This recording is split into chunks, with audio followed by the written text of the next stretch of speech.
আমার জন্মদিনে প্রতি বছর আমি কিছু ইউনিক উপহার পাই আমার মেয়ের কাছ থেকে। মানে এই টাইপের উপহারগুলো অন্য কেউ পায় বলে আমার জানা নেই, সম্ভবত শুধু আমি পাই। যেমন প্রথমত সকাল থেকে দুটো পেলাম। একটা হচ্ছে ওর আঁকা একটা সুন্দর ছবি, এবং ছবিটা একান্তই নিজের, কোনো কিছু দেখে নয়। আর 2 নম্বর, একটা ফিজিক্সের কনসেপ্টও আমাকে বোঝাবে। কি বিপদ বলুন, এই বয়সে ফিজিক্সের কনসেপ্ট আমায় বুঝতে হবে উপহার হিসাবে। আমি খুবই খুশি, দেখা যাক আমার সঙ্গে আপনারাও বুঝতে পারেন কিনা। চলুন, আজকে আমি আমার বাবাকে টাইম ডাইলেশন বলে একটা কনসেপ্ট শেখাবো।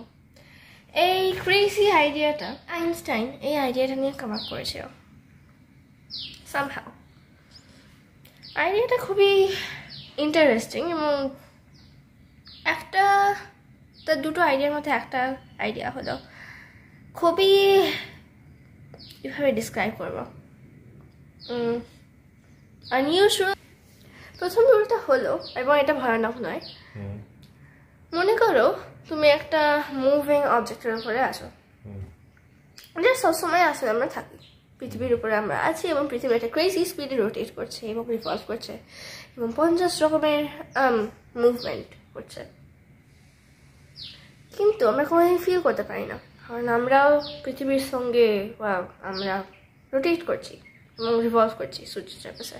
আমরাও সেম স্পিডে আছি, যেমন আমরা যখন একটা এরোপ্লেনে আছি অথবা একটা ট্রেনে আছি, এবং ট্রেনটা খুব বেশি পাম্প করছে না, পাম্পি, খুব একটা জার্ক করছে না। সেরকম একটা অবস্থায় যদি সেরকম একটা ট্রেন থাকতো যেটা খুবই কমফোর্টেবল হতো, সেরকম অবস্থায় কোনো এক্সপেরিমেন্ট করে আমরা বলতে পারবো না যে আমরা মুভ করছি না। যেমন আমরা শুধু এইভাবেই বলতে পারি যে আমরা মুভ করছি যদি আমরা বলি যে বাইরে যে গাছপালাগুলো আছে, with respect to the trees outside we are moving, সেটা আমরা বলতে পারি। কিন্তু সেটা ছাড়া যদি আমরা ট্রেনের ভিতরে যেটা আছে সেটার সঙ্গে নিজেদেরকে কম্পেয়ার করি, কোনোভাবেই কোনো এক্সপেরিমেন্ট দিয়ে আমরা কিছুতেই বলতে পারি না যে আমরা মুভ করছি অথবা করছি না। কোনো কিছুই আমরা বলতে পারি না আমাদের মুভমেন্ট সম্পর্কে, যদিও আমরা সবসময় অ্যাজিউম করে নিই যে আমরা রেস্টে আছি, কারণ কোনো এক্সপেরিমেন্ট করে তো প্রুভ করাই যাবে না যে আমরা মুভিং করছি। আর অনেক বছর ধরে এটাই বিলিভ করা হয়েছিল, কারণ আমরা কোনোভাবেই দেখাতে পারিনি যে পৃথিবী সূর্যের চারপাশে ঘুরছে। আমরা খালি বিশ্বাস করতে ভালোবাসি যে আমরা রেস্টে আছি, আমরা মুভ করছি না, কারণ মুভ করলে আগেকার মতে আমরা ওটাকে ফিল করতে পারতাম, কিন্তু ফিল করা যাবে না যদি আমরা যে স্পিডটাতে মুভ করি সেই স্পিডটাতেই আমরা যেটার উপরে আছি সেটাও মুভ করে। কিন্তু যদি হঠাৎ করে পৃথিবী থেমে যেত তাহলে আমরা বুঝতে পারতাম যে আমরা মুভ করছি। এবং এটা হলো প্রথম তার পস্টুলেট রিলেটিভিটির জন্য। রিলেটিভিটি একটা ভয়ানক নাম অনেকের জন্য হতে পারে। এবারে দুটো টাইপস অফ রিলেটিভিটি আছে, স্পেশাল রিলেটিভিটি এবং জেনারেল রিলেটিভিটি। এবং আজকে যে বিষয়টা আমি আমার বাবাকে শেখাবো সেটা হলো দ্য টুইন প্যারাডক্স, অর্থাৎ এটা একটা খুবই ইন্টারেস্টিং তার আইডিয়া। ওয়েট না, আমি তো এখনো দ্বিতীয় রুলটা পড়িনি।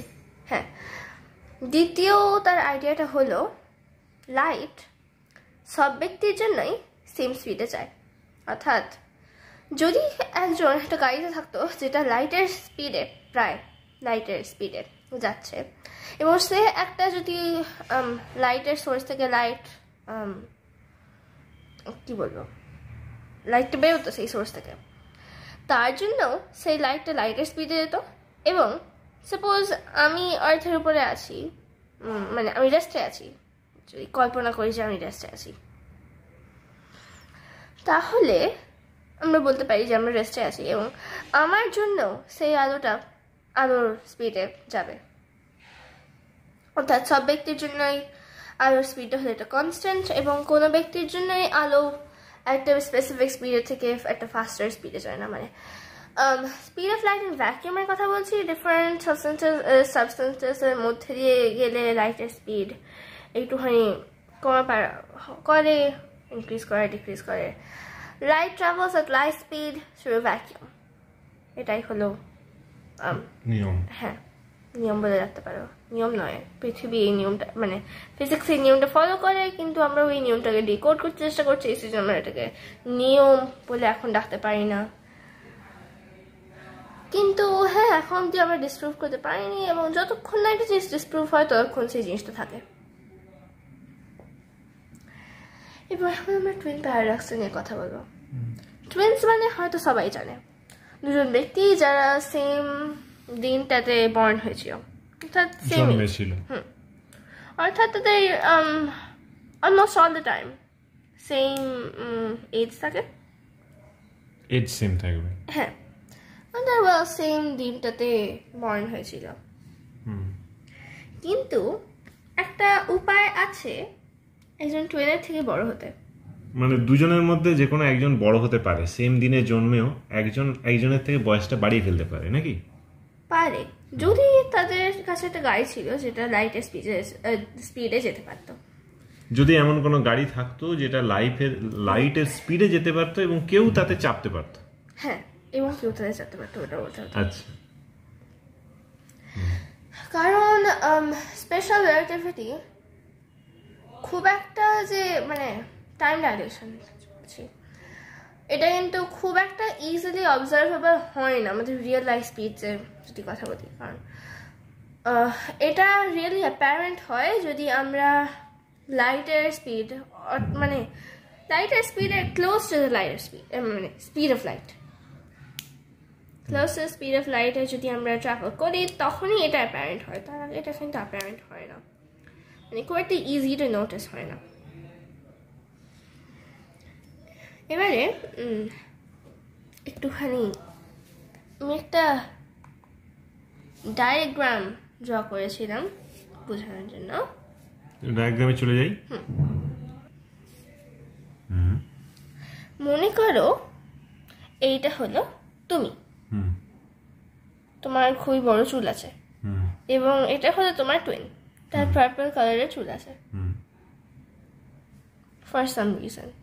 তুমি মানে চুলটা আলাদা করে ডিফারেন্স মানে পার্থক্যটা বোঝাবার চেষ্টা করছো, তাই তো? হ্যাঁ, কারণ ওই যে তুমি চিনতে পারছো না কে হলো তুমি আর কে হলো তোমার টুইন। এবারে মনে করো তুমি তোমার টুইনের থেকে বড় হতে চাও, তো দুজনেরই এক বয়স, তাই তো? এই মুহূর্তে একই বয়স আছে, এই মুহূর্তে একই বয়স, আমি বড় হয়ে যাব, কিভাবে হবে? তুমি বড় হতে চাই। আচ্ছা, এবার সেই জন্য তুমি কি করলে, তুমি ডিসাইড করলে যে তোমার কাছে একটা ক্লক আছে, ঠিক আছে, এইটা হলো আমার রেপ্রেজেন্টেশন হবে। এই দুটো হলো প্যারালাল মিরর্স, এবং এটা suppose two be a clock, এবং এইটা হলো একটা লাইট পার্টিকেল, বোঝা যাচ্ছে, মানে একটা ছোট্ট রেড ডট। এবং কিন্তু আমাদের হাতে অনলি 23 মিনিটস টাইম আছে রেকর্ডিং এর জন্য, এটা মাথায় রেখে টোটাল আমাদের বলতে হবে। হ্যাঁ, আচ্ছা, তার মধ্যে আমরা 8 মিনিট অলরেডি কাটিয়ে দিয়েছি, এবং এটা হলো একটা লাইট পার্টিকেল, আর 15 মিনিটস আছে। বুঝতে পেরেছি। এবারে তুমি ডিসাইড করলে যে তোমার কাছে একটা ক্লক থাকবে, এইটা হলো একটা ক্লক, এগুলো হলো মিরর্স, এই যে লাইন্সগুলো আছে এগুলো হলো মিরর্স। আমি জাস্ট শো যে এগুলো হলো মিরর্স, কারণ এরকমভাবেই মিরর্সকে রিপ্রেজেন্ট করা হয় যে কটা লাইনটে। এবং তোমার টুইনের কাছেও মিরর্স আছে, দুটো মিরর্স, এবং এই দুটো মিরর্সের মধ্যে একটা ফোটন আছে। তুমি হয়তো জানো একটা ফোটন কি, এটা ফোটন হয় একটা পার্টিকেল লাইট। ফোটনটা খালি এরকম করে জাস্ট এখানে একবার ট্রাভেল করছে, এখানে একবার ট্রাভেল করছে, ব্যাক অ্যান্ড ফোর্থ। যখন এখানে একবার যায় তখন তুমি 1 দিয়ে কাউন্ট করো, যখন এখানে একবার যায় আরেকবার 1 দিয়ে কাউন্ট করো, 1 2 3 4 হয়ে তুমি কাউন্ট করো, এবং তোমার টুইনও ওরমভাবে কাউন্ট করে 1 2 3 4, ঠিক আছে? এবারে তোমার টুইন একটা স্পেসশিপে, I have no idea এটা স্পেসশিপের মতো দেখতে লাগছে কিনা, but please bear with me. এবং তোমার টুইন একটা রাউন্ড ট্রিপের জন্য যায়। হুম তোমার টুইন যাচ্ছে এবং যাচ্ছে, এবারে সে যখন যাচ্ছে তুমি দেখতে পাচ্ছ যে তার ক্লকটা এরমভাবে করছে, মুভ করছে লাইটটা। সেই জন্য সে যখন যাবে তুমি দেখবে যে তার লাইটটা প্রথমে এখানে ছিল, তোমার জন্য লাইট একই স্পিডে ট্রাভেল করছে, তার জন্য লাইট একই স্পিডে ট্রাভেল করছে। সে যখন সে লাইট স্পিডে যাচ্ছে তখন তোমার মনে হবে যেন সে লাইটের মতো, মানে লাইটের স্পিডেই লাইটটা যাচ্ছে। অর্থাৎ তোমার মনে হবে যেন যেহেতু লাইটটা সে যদি তো মুভ করছে এরকমভাবে যাচ্ছে বলে তোমার মনে হবে, কারণ বা তার স্পেসশিপটাই তো মুভ করছে। ও না,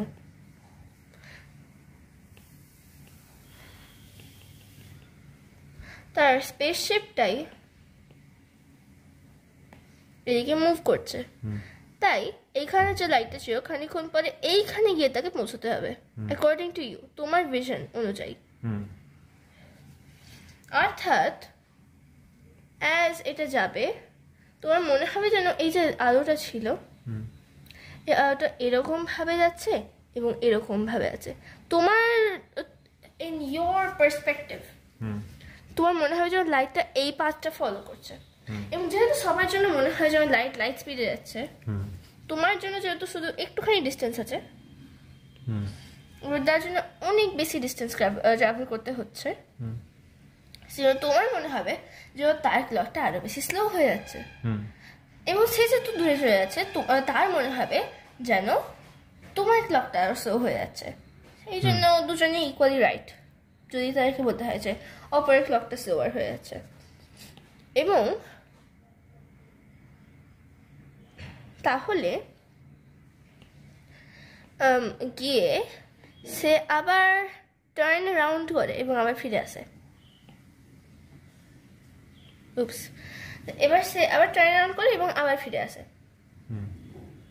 এবং সে এসে বলবে যে তুমি হলো 30 years old এবং সে হলো 26 years old। মনে করো সে 30 ইয়ার্সের জন্য একটা রাউন্ড ট্রিপের জন্য গেছিল, এবং সে এমনই একটা সুন্দর স্পিডে গেছিল যে সে হলো 26 years old এবং তুমি হলো 30 years old।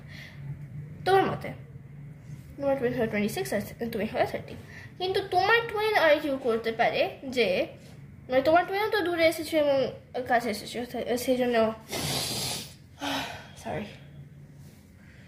জন্য সেও তো বলতে পারে যে না তুমি হলো 26 years old এবং আমি হলাম 30 years old।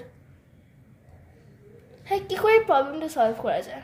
মানে সে যখন ফিরে আসবে সে তো একটা সুপারফিশিয়াল এজ অফ, সে তো একবারে 30 years old এবং 26 years old at the same time হতে পারে না, তাকে দুটোর মধ্যে যে কোনো একটা হতে হবে। তুমি হয়তো একটা জিনিস নোটিস করেছো, যখন তুমি একটা মুভিং ট্রেনে আছো অথবা একটা প্লেনে আছো, যখন ট্রেনটা স্লো ডাউন করছে তখন তুমি কিন্তু বুঝতে পারবে যে ট্রেনটা অ্যাক্সেলারেট করছে। অ্যাক্সেলারেশন সময় বোঝাবে যে তুমি মুভ করছো, এরকম সময় কিন্তু বোঝাবে। তোমার যেমন বলছিলাম যদি আর্থটা হঠাৎ করে বন্ধ মানে স্টপ করে যেত, হ্যাঁ আর্থটা স্লো ডাউন করছে, একটা বছরের একটা দিনের লেন্থটা বছরের লেন্থটা আস্তে আস্তে খুব কম সময় দিয়ে হলেও বাড়ছে, but that doesn't mean that হঠাৎ করে ওটা মানে স্টপ করে যাবে। কিন্তু যাই হোক, আর্থ যদি হঠাৎ করে স্টপ করে দিত আমরা কিন্তু তখন বুঝতে পারতাম যে হ্যাঁ আমরা মুভ করছি, কারণ অ্যাটমসফিয়ারটা একটু বেশি বেশি জোরে স্পিন করা শুরু করে দিত, আমরা আর্থ থেকে থ্রোন অফ হয়ে যেতাম, ইত্যাদি অনেক কিছু হতো। তাহলে সে যখন এখানে আসছে, তোমার টুইন যখন এখানে যাচ্ছে, এর তারপরে অ্যাক্সেলারেট করছে সে, কিন্তু অ্যাক্সেলারেশন মানে কিন্তু চেঞ্জ ইন ভেলোসিটি, আর velocity is not just speed, স্পিডের সঙ্গে ডাইরেকশন মেনশন করতে হয়। সেই জন্য যখন সে টার্ন করছে তখন একটা জিনিস আমাদের নোটিস করতে হবে, তার ডাইরেকশনটা চেঞ্জ হয়ে যাচ্ছে, অর্থাৎ অ্যাক্সেলারেশনটা চেঞ্জ করে যাচ্ছে। যেমন তোমার হয়তো বলেছি আইনস্টাইনের স্পেশাল রিলেটিভিটি শুধু ট্রু বলে আমরা ট্রিট করি যখন কোনো অ্যাক্সেলারেশনের ডিফারেন্স হয় না, তখনই ওটা আমরা ট্রু বলে ডাকি। সেই জন্য যখন ফিরে আসছে সেরকম সময় মানে যখন ফিরে আসছে সেই সময় সে অ্যাক্সেলারেট করছে, অর্থাৎ আর তার জন্য স্পেশাল রিলেটিভিটি হোল্ড ট্রু করছে না। প্লাস যখন ঘুরছে তখন তোমার মতে সে তো মানে সে যখন ঘুরছে আর স্পেশাল রিলেটিভিটি হোল্ড ট্রু করছে না, যেটার ফলে সে 30 years old হতে পারে না। এবং তুমি পৃথিবীতে ছিল তুমি অ্যাক্সেলারেট করছিলে না অ্যাকর্ডিং টু মানে উইথ রেসপেক্ট টু আর্থ। আমরা গ্র্যাভিটির কোনো এফেক্টের মানে ইগনোর করবো, গ্র্যাভিটির সাপোর্ট এফেক্টস অন টাইম, ঠিক আছে? কারণ গ্র্যাভিটির সাপোর্ট এফেক্টস আমরা জাস্ট এখনের জন্য ইগনোর করবো, কারণ গ্র্যাভিটি ওইটাকে ইনফ্লুয়েন্স একটু করে। সেই জন্য সে যখন টার্ন করছে অ্যাক্সেলারেশন মানে চেঞ্জ হয়েছে এবং সে হচ্ছে 26 years old আর তুমি হচ্ছে 30 years old। আচ্ছা, এবং এটা হলো টাইম ডাইলেশন। আচ্ছা, কমপ্লিট। হ্যাঁ, থ্যাংক ইউ ভেরি মাচ। আপনারা যদি বুঝতে পারেন, আই এম নট শিওর আমি খুব একটা ভালোভাবে এক্সপ্লেন করেছিলাম কিনা, বোঝা গেছে? বুঝতে পারলে? আমার মনে হয় যে এটা সম্পর্কে বেসিক ধারণা যদি থাকে তার পক্ষে বোঝাটা সহজ, আর যার ধারণাটা নেই আমার মতন যারা আছে তাদের পক্ষে একটু কঠিন, তাদেরকে আগে একটু বিষয়গুলো জানা দরকার আর কি, ঠিক আছে? যাই হোক, যাদের দরকার এবং যারা কিছুটা বুঝতে পারবে তারা যদি বুঝতে পারে সেটাই অনেক। আই এম নট শিওর আমি খুব একটা পরিষ্কারভাবে এক্সপ্লেন করেছি আমি কিনা টাইম ডাইলেশনকে। টাইম ডাইলেশন বাংলায় ঠিক কি বলতে পারো এটাকে, কি মনে হয়? যখন ইনসেন স্পিডে একটা অবজেক্ট যাবে তখন সময় কতটা তাড়াতাড়ি যাচ্ছে সেটা যখন চেঞ্জ হয়ে যায়, সেটা যখন পাল্টে যায়। এই হলো বেসিক কনসেপ্ট হয়তো রাখতে পারি। এটাকে বলে দ্য টুইন প্যারাডক্স। এটাকে বলে the twin paradox. The twin paradox, at least I think so, মনে হয়। ঠিক আছে, সকলকে অসংখ্য ধন্যবাদ আমাদের সঙ্গে এতক্ষণ সময় দেওয়ার জন্য। আমি মানে বোঝার ঠিক চেষ্টা করলাম, কিন্তু কতটা বুঝতে পারলাম খুবই সন্দেহজনক।